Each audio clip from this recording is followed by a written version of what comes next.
Pemirsa, 7 rumah di Jalan Nuri Baru, Kelurahan Bontoranu, Kecamatan Mariso hangus terbakar.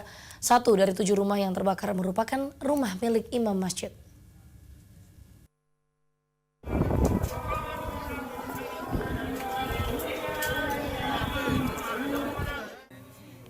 Pasca kebakaran melanda pemukiman padat penduduk di Jalan Nuri Baru, Lorong 3 RT 2 RW 5, Kelurahan Bontoranu, Kota Makassar. Para pemilik rumah sibuk mengais reruntuhan puing untuk mencari barang berharga milik mereka. Warga mengais reruntuhan rumah mereka untuk mencari barang berharga ataupun dokumen penting lainnya yang masih bisa diselamatkan. 1 dari 7 rumah yang terbakar merupakan rumah milik Imam Masjid Nurul Taqwa, di mana seluruh isi rumah hangus terbakar dan hanya menyisakan sejumlah Al-Quran. Salah seorang korban mengaku tidak ada barang ataupun dokumen yang selamat dalam insiden kebakaran. Hanya beberapa Al-Quran saja yang selamat dari insiden naas tersebut.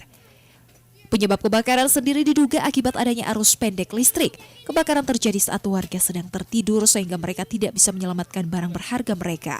Beruntung tidak ada korban jiwa dalam insiden ini. Asyarudin Arpap, Slebes TV.